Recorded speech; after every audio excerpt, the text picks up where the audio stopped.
welcome back. According to the American Red Cross, 62% of the population is eligible to donate blood, but only about 3% actually do. Among that 3% is a new Prague man who embodies the definition of selflessness. Leah Bino has his story.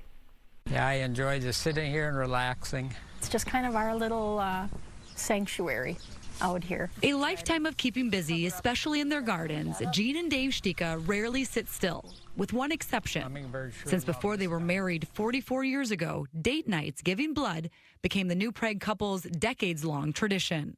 So I think people that are just thinking, I don't have time and this and that, I think they really are missing out on the rewards that we get from donating.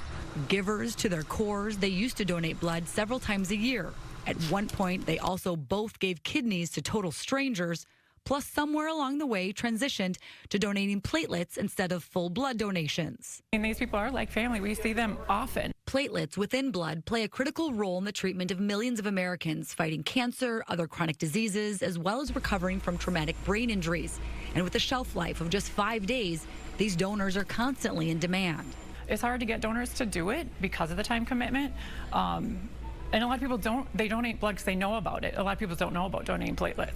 At the American Red Cross Donation Center in Bloomington, Dave's name is proudly displayed on a plaque as one of the few people to donate platelets the maximum 24 times in 2022. But last year, staff realized Dave and Jean stopped being regulars in their big, comfy recliners. That's because Dave was diagnosed with bile duct cancer. It's rare, aggressive, and there isn't a cure. We always are on the giving end, and then all of a sudden to be so drastically on the receiving side, it just brought tears to us many times.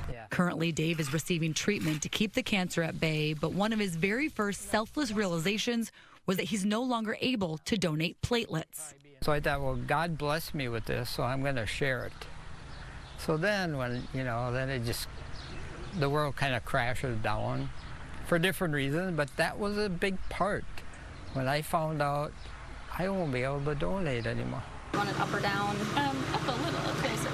Feeling helpless and committed to finding a positive side to their new journey, daughter Tiffany Clark put a new goal in motion: inspire 100 people to donate platelets before the 1-year anniversary of her dad's diagnosis. There's so little that we can do to take away his cancer. Obviously, we can't. So to try to keep spirits high has been really important in our family, trying to keep things positive and encouraging.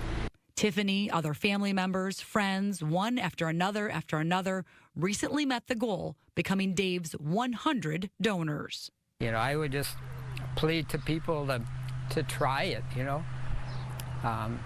It's really not very painful. If anything, it's just like kind of boring, sitting there for an hour and a half. And if your nose itches, you can't scratch it either. Keeping warm while she donates, Tiffany has new perspective on what a priceless gift any form of blood donation can be. In April, she rushed her dad to the hospital with a bleeding ulcer. He lost a lot of blood. We were really close to losing him. But yeah, the whole blood saved his life, and he's here and he's doing good now, so. I have been given 7 units of blood here in the last 2 months. So I'd hate to say that, go through that bleeding ulcer and then find out the doctors, oh, sorry, but we don't have enough blood for you. I mean, it's life or death. With her dad top of mind, the platelet collections continue, with more generations of givers flowing out of New Prague, hoping to inspire and help as many people as Dave can imagine. It's a full circle, but even if, God, hopefully you won't need it ever, but somebody will. Leah Bino, Fox 9.